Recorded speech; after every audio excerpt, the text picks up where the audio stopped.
Copyright disclaimer under Section 107 of the Copyright Act 1976. Allowance is made for fair use, for purposes such as criticism, comment. Most definitely, off the back, I'm back with another exclusive video reaction. This particular video reaction right here is of the inventor, Julian Brown. You feel me? I'm saying the dude that basically made gasoline from plastic. I've been discovered this dude a while ago. I kind of seen videos from time to time, but right now he's currently missing. So you feel me? Most definitely, y'all already know what to do. We about to jump right off into the action. You dig what I'm talking about? All right, listen, everybody. I can't go into too much detail, but there is some very, very odd stuff going on. I'm certainly under attack. The last two posts before this video was him making the Weather Channel and him flying out and passing the diesel test certification. I know that I'm not going to live long. And that's why I put every day, every hour, every minute into building. Why am I out here despite weird black helicopters that turn off their radar transponder circling me 6 times at night? I do this because this is... So the reactor is near completion. Plastic will be loaded in. And inside of this chamber, there are going to be a total of 8 operating magnetrons. Each of these are the equivalent of 1 microwave oven of power going into this chamber. So 8 microwave ovens worth of power will go into this chamber and turn that plastic into fuel. Why? Because this chamber is going to actually be under vacuum, so there will be 0 oxygen. Without oxygen, the plastic cannot catch on fire under the heat of the microwaves. Instead, the plastic actually breaks down to its basic chemical components, which are going to be petroleum vapors. Those petroleum vapors will go up this pipe, and they will route their way down here. And down here, you see we have these condensers, shotgun condensers, deflamingators. These are high surface area pipes, and these are going to actually cool down that petroleum vapor that has just formed from the plastic and return it into petroleum liquid. And this liquid is no longer plastic. It is a permanent chemical change. This petroleum liquid will come down here and collect into this keg. And now there's going to be some vapors that never turn back into liquid. And so we need to cool those vapors down and make sure all the moisture is out of them. So this right here is an 8-inch condenser, just like what you saw over here. These 4-inch condensers, this is an 8-inch condenser here.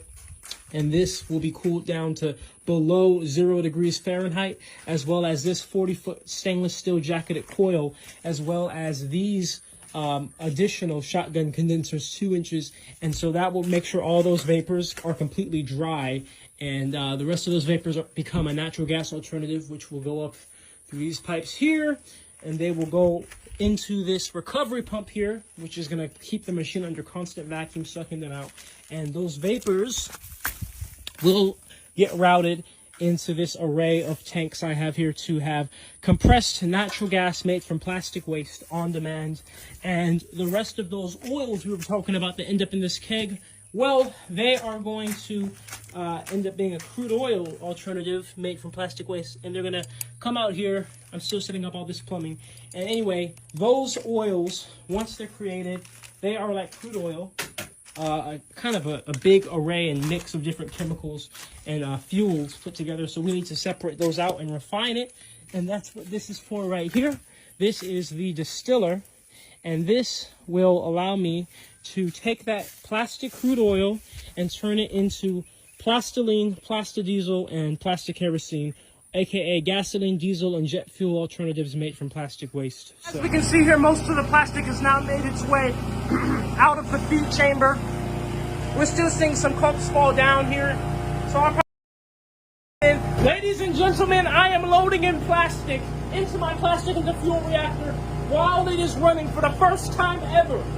This is the first ever homemade continuous microwave pyrolysis reactor in history right here. Ladies and gentlemen, it is a last time to turn some plastic into fuel. We are back in business, back in operation. The first run of 2025 with the continuous microwave pyrolysis reactor. Let's go ahead and get plastic loaded in this piece.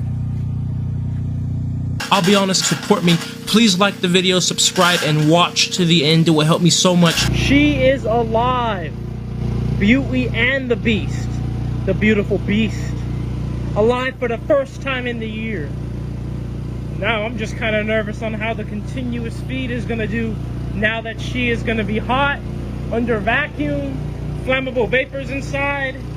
But nonetheless, we are turning plastic into fuel with the upgraded continuous, say it with me, microwave pyrolysis reactor, baby. So far, all looks good. This is the pressure inside the main chamber. As you can see, there's some slow drops, but nothing crazy. So everything is going good. And the temperatures, as you can see, look good. Screen over here, all magnetrons are on. And we are currently pulling 8,300 watts at full power operation. I'm just gonna be honest. Now that they've been talking about, bruh, I had to really go look into, bruh, you know what I'm saying, situation. I seen that he got his YouTube going. You feel me? I seen that he was talking about how, you know what I'm saying, basically certain things with that situation. He don't see certain views. And, you know, at the end of the day, we all know, you feel me, you know what I'm saying, when you speaking on certain things and you playing with the money supply of certain people, it may not last long, you feel me? So, hey, I don't know, that's why you missing. Hopefully he's safe. Hopefully his family good. You know what I'm saying? He just got approved though, you feel me, you know what I'm saying? So that means he can really make gas and do what he do, and it just unlocks certain things with my brain that I don't want to say too much, but you feel me, you know what I'm saying? That's why they say certain things is important, you know what I'm saying, in this earth. I always forget to turn this darn timer on. We're probably about 10 minutes in, but I just started it, obviously. But 10 minutes in, we can already see the sight glass is starting to fog up a little bit. This sight glass here is starting to fog up. That means that whatever's in the chamber, which is plastic, is breaking down under the microwave degradation, and it's releasing water vapor and then some of its vapor as well. But mainly in the beginning, it's going to be mostly water vapor. That's the first thing that comes off. All right, so I told you we're 10 minutes behind, so we're about 20 minutes in. So the pressure is at a -3 PSI. Now I know a lot of people are probably confused by that metric or this unit, and I'm confused by it too. Okay, I don't know why this sensor doesn't let me do inches of mercury. Instead it lets me do negative PSI and a few other weird things, but whatever. Nonetheless, 20 minutes in, and the once cloudy sight glasses are now super cloudy, but look at that zoom in. Droplets of moisture. That's condensation, okay? Look down here. That's, once again, I told you this was water vapor, and you can very clearly see water forming. So, you know, here's how this process works. When it comes to us extracting the liquid oils out of the plastic, it doesn't matter what liquid is coming over from these this condenser here. As long as there's liquid forming, whether that's water or liquid plastic oil, it's condensate. So since we see water, we know for a fact it's only a matter of time. Once the machine heats up enough, we are going to see plastic condensate come over, the plastic crude oil. About 27 minutes in, you see the pressure drop even more, because of course the negative pressure will drop as vapors are filling up the space, because that's the opposite of having negative pressure, right? More molecules occupying a space or a volume is the opposite of having no molecules occupy a volume, which is what negative pressure is. So anyway, vapors are once again forming a great, you can see in this big sight glass here, you can actually see some movement. It's a little bit tough on camera, but there's some vapors moving throughout this. And these sight glasses over here, man, I love sight glasses so much. Give a shout out to sight glasses. Look at that, how much moisture is forming. Quite a good bit of moisture formation, very cloudy. So any moment now, there probably is already oil inside the machine, refluxing, meaning it's condensing on the sides of the walls and then staying in the chamber. But soon we'll see oils actually coming over. But like I told you, water vapor is the first thing, because water boils and starts to turn into steam at pretty low. Pressure dropping even more, temperatures rising even more. We're getting the first bits of oil. You can kind of see it on the side of this. It's just at the bottom, but this one especially, this sight glass here, you can see some color down here. Obviously there's a lot of water, but there's some color, and it's separate from the water. We know oil and water are different densities, So this separates the oils forming, and there's actually some heat to these pipes as well. These are actually condensers here. These have many holes within them, shotgun condensers, both of these pipes. So a lot of surface area between these two pipes to try to, you know, get as much heat exchanged as possible. So we are seeing oil. You can see definitely the color here, a little bit of yellow haze. There we go, actually a little stream of oil there. So we got oil going into the keg at this point, less than an hour in. Looking great, temperatures are good. We have it insulated very well. Actually, I wanted to mention that this manway here at the front, it's actually kind of warm. This is insulated. You see there's a gap, but it's still warm to the touch. Not even warm, but hot. Like, I can't put my hand there longer than that. So this needs to be insulated even more, because for me to feel that much heat coming through, that means that is heat being lost. All right, it is that time of the year. We are an hour in. Remember, 10 minutes minus T minus 10, because I forgot to start it. But almost 200 degrees Celsius back body temperature. You can see the pressure we're at. Take a look over here at the sight glass. These pipes are starting to get quite warm, but most importantly, take a look at this. We have a consistent flow of oil or condensate, you could say. Very consistent flow. And now we are ready to load in some plastic. I want to see if in loading in plastic with that. Now, that's another thing. Most people are consumers to TikTok, so they only see short versions of videos, and they be watching the reels. So they never see the real diagram of what's really going on, you feel me? That's why I gave you guys the live in the flesh video, you feel me? Maybe the first person that speak on this situation, you feel me? I know they talking about it all over Facebook and different little other places that you do the reels, do the shorts, but you feel me? I gave y'all a live in the flesh video so you guys can see the real diagram and understand bro was really on to something, and he was really making moves when it came down to what he doing, you feel me? I'm saying? Hopefully that didn't get him killed, but I think that this may have got him silenced to doing what he do. They could have threatened him, told him some things. I don't know. You know what I'm saying? We just got to really figure out and see what's going on. Going to be having a meet and greet in Texas, in Austin, Texas. It'll be a live meet and greet, a car meet, and I'll be doing a live fuel test on a modern vehicle, and you'll be able to be there and see it in the flesh. You can go to naturejab.com/meet to sign up for that. So I'll see you guys there. Thank you all for your support. And let's get back to the video. In order to load plastic into the machine, I need to vacuum it in through my vacuum loading system. So I have a shop vac here that's connected up here, and then it connects over here to this hose where we can suck the plastic in. Now I have to open this valve first so it can fall in from there, but this valve is closed right now and this valve is closed. So the whole reactor and machine is isolated from this entire chamber until I choose to open this valve down here. So let's go ahead and open this valve and load in some plastic.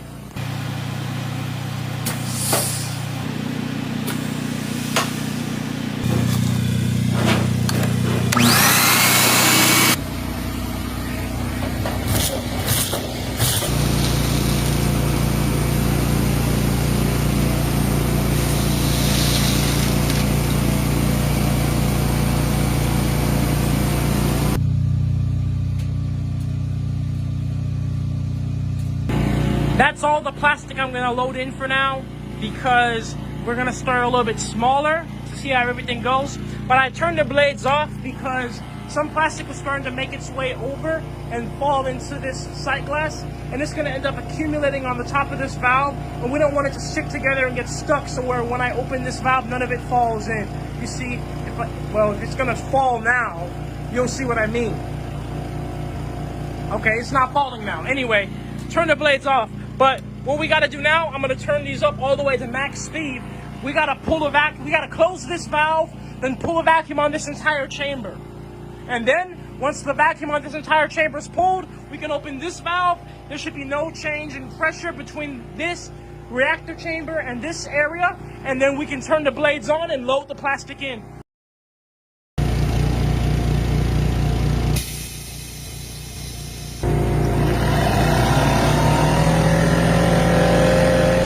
We can see here on my gauge, right now we are at a little under 10 inches of mercury. So now we will open this valve, turn the blades on, and let the plastic fall in.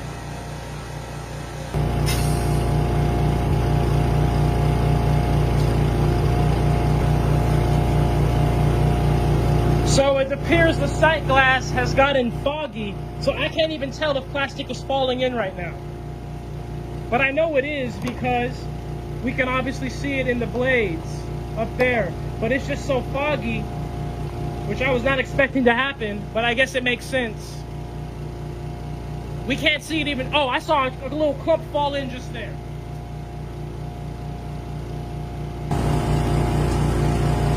Ladies and gentlemen, I am loading in plastic into my plastic into fuel reactor while it is running for the first time ever.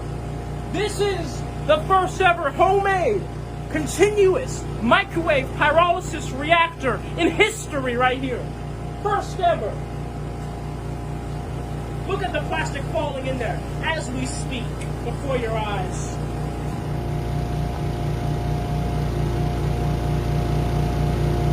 There we go, just as envisioned. So as we can see here, most of the plastic has now made its way out of the feed chamber. We're still seeing some clumps fall down here, so I'll probably let it continue to spin. Remember, both chambers now are at the same pressure. So I can look at the screen and see we're at negative 1.3 psi. That's across the board. Both chambers are close to the air and both chambers are the same pressure. So plastic is falling in. This sight glass did get foggy, which is kind of defeats the point of being a sight glass, but it's okay. Yeah, I don't want to leave this open for too long or else this will continue to get cloggy or cloudy up here and oils will start to make their way and condense up here and all types of nonsense. So we'll go ahead and turn these blades off and close it. But in terms of oil production, was my theory correct? I would say a resounding no. We don't see a spike in oil rising. But at the same time, let me turn on the main blades here inside the chamber to agitate this plastic around that's being loaded in. We'll turn them on. As you can see, we're spinning, and we got to go ahead and get everything up to full power again. But everything went well. It was a little bit scary when this just kind of turned white all of a sudden and foggy. But everything is well, everything is safe, just as envisioned and just as practiced. We did it, baby. First time ever in history has a microwave pyrolysis reactor been made continuous at a homemade, home scale level by hand. Do everybody feel that he's really missing? Or do people feel that he took a break from a lot of the stuff that he do? And because of his last post, it made the fans feel that way and different things like that. Because I did see a video or a clip, a post, you know what I'm saying, as I should say, and the mother said that he's good and safe. But at the same time, though, the way people do it with content, you never know. You know what I'm saying? If that's really her posting that, saying that, you feel me what I'm saying? But she said he's worried about his safety. So I'm not sure what's going to take place. I don't know if we're going to be seeing this guy in a minute, you feel me what I'm saying? Or at all like that, you feel me? As much as they probably was seeing him on the YouTubes and, you know what I'm saying, different locations. I feel like this like the Jamal situation. First time ever in history right here. We made history today. Inside the reactor itself, let's see what it looks like. Oh, wow. Take a look at that. As you can see, all that's left of the plastic itself, well, is carbon. Look at that. Is that plastic to you? No. That's just carbon and minerals, baby. Take a look at this level of carbonization right here. This is better than I even thought. Look. These are the biggest pipes I've ever welded together for my plastic into fuel reactor. A previous continuous feed system that failed miserably because of clogging was 4 inches in diameter. Look at this. This literally swallows that and the bottle of big baby oil at the same time. So this is not going to clog from shredded plastic waste, that's for sure. Now we're going to be turning plastic into fuel at a bigger scale than ever before with the world's first solar continuous microwave pyrolysis reactor. Those of you wondering, yes, I did all of this welding in the hot Alabama sun, multiple layers on, in pretty much May, with my 100% natural deodorant, 5 ingredients, Jab Aroma, toasted espresso scent. So yes, my natural deodorant works. I've been building it for 5 years to stand up to conditions just like this, so get you some. Now I have learned the hard way why pipe fitters do not mess around with cutting wheels and use oxyacetylene torches when it comes to cutting anything on these pipes, because Lord, I tried. It took a whole cutting just to get down this deep, and at this point it's so deep that I don't really have much accuracy with the cut. I would say I did a pretty good job up to that point, but up to this point in time, guys, even though I've had a welding business, or if I used to run a welding business for 3 years, I never had an oxyacetylene torch or a plasma torch. I always got away with the cutting wheel. Even in building 5 plastic to fuel reactors by hand, never used a torch. But now it's time to use a torch because this is way too thick now. So I gotta go and get me an oxyacetylene torch so we can finish these cuts. But these are gonna be the cutouts where the ports are gonna be in these sections. And so all this is gonna bolt together into a total 9-foot long section. We got even more solar panels, baby. Even more solar panels. Take a look at the diagram on the screen because it's going to show how this chamber is going to work. But it's going to essentially be mounted above here, and this is going to be one of the 2 chambers I'm planning on building. It will be mounted above this reactor. Plastic will be loaded in from the front end. Blades will pull it down from this end, and it'll reach the end here where it'll fall into the machine. And I'll be able to continuously load it in under a double valve vacuum feed system, and I'll also be able to continuously add additional chambers above for, you know, for perpetuity really until it reaches the ceiling. So that's going to be the idea, and it'll basically get to the point where, depending on how many chambers I have, it could just be a literal infinite continuous feed of plastic just always flowing in because there's so much back feed in the chambers above each other, if you feel what I mean.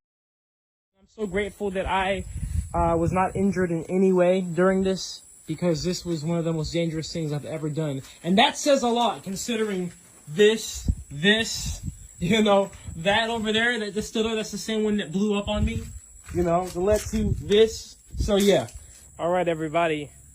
Today, I'm going to be doing probably one of the most dangerous things I've ever done in my entire life. You see these humongous pipes down here, where they're going to have to go on the top of this machine. There's so many reasons why this is dangerous, and like I said, that's why I'm live streaming. Just like the diagrams, the schematics I showed online all those times ago, it was like a few months ago, we need these on top. So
Make sure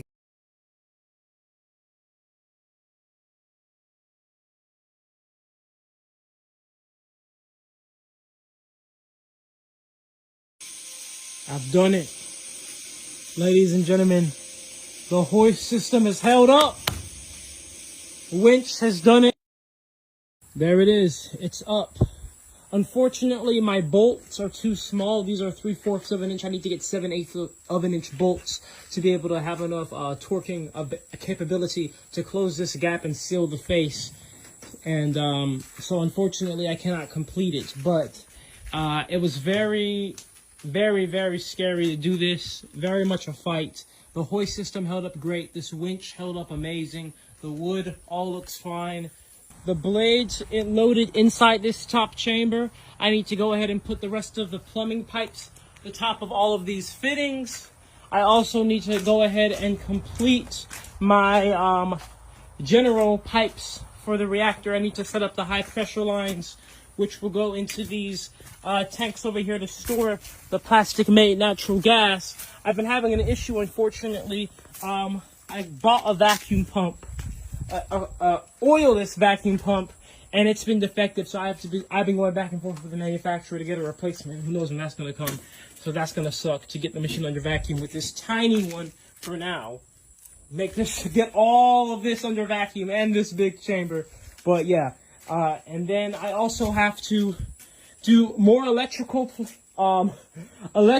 work and pneumatic air work to get this big valve plumbed in. And then there's another valve up here that's going to be the same. I have to do that, you know, hook it up with the relays. Oh yeah, I had a small electrical fire that happened here.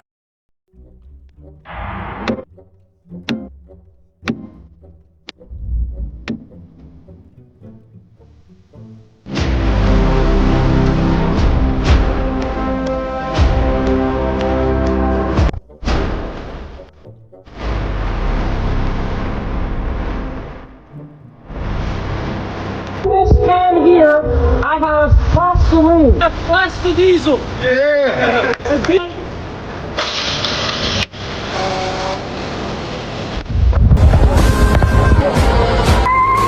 Plastic made gasoline. Wait a minute. You gotta get it in. It's going.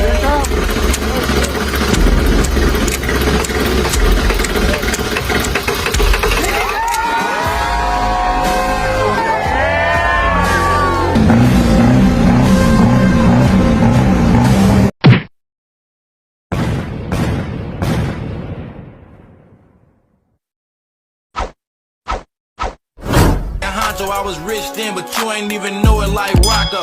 We don't keep score, we just keep on scoring.